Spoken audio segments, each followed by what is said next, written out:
Jack, let me hand you back with Bruce Fenton here. Bruce, buddy of mine went to the doctors, got a checkup, a regular physical, and they asked if he was a gun owner. Odd to me. What? He didn't answer it, and he didn't have to. It was one of the things he filled out. But what if they told him he had to answer that? So a lot of people are, now we've talked about this online, and a lot of people say, oh, no, they don't ask that. They do ask it. They ask it, especially here in Massachusetts. It is very common. They are asking this question. I had a lot of people in Texas say no way, and that could be that it's Texas, and it could be that people in Texas wouldn't answer anyway. And they all have guns, probably. Yeah, the doctor is more likely to have a gun anyway. Yeah, so even if somebody tells the doctor to ask that in Texas, the doctor's least likely to comply. But they are definitely asking that question in America, in many states. I know for a fact they are in Massachusetts. I've heard that many times. They have asked my wife that question. And it's not just cases where there's suspected crimes or anything like that. It's a standard question now. So what if they say you have to answer it? Right. Well, first of all, if they ask, I'd say none of your business. None of your business, doctor. Okay. That would be. Yeah. Then if they say you have to, you say what anybody says. What you say when anybody Why? says you. Well, when anybody says you have to do something, I would say why. I say or else what. Oh, that's true too. I say or else what, because that'll really quickly define the nature of power. And you have a lot of happy, progressive, lovely, liberal people who like to say you have to do something, and I say or else what. And then very squeamishly they kind of, well, yeah, we'll have. That's why they're progressive. We'll come to you with the guns. Right, we'll come to you with the guns and make you. You know, that's the way. When you're in a human relationship with somebody, a discussion with somebody, and somebody says you have to do something, you can really quickly determine the power situation and what their true character is by saying, or else what?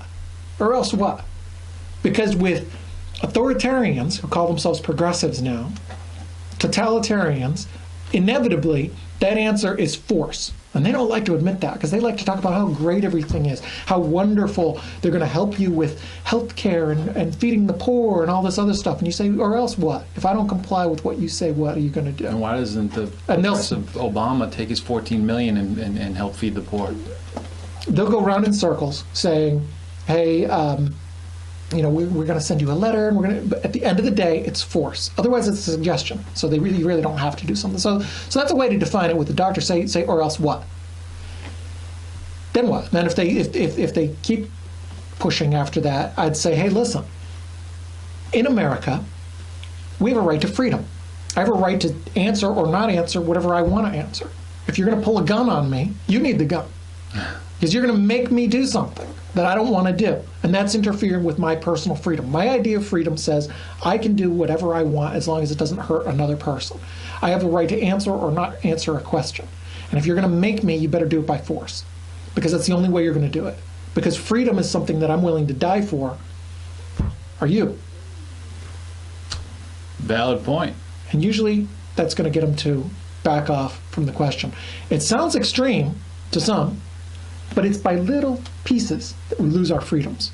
Freedoms are rarely taken away. They're given away by the people. People give up. There's a great movie that covers time during the Holocaust. And, first they say, hey, you mind if we grab your papers? Hey, do you mind checking in here? And then there's a tiny little fence. You can walk right over the fence. And then there's a guy kind of checking people, like an old security guard. And then the fence is a little higher. And then it's more like, hey, you're going to need to give us your papers before you do this.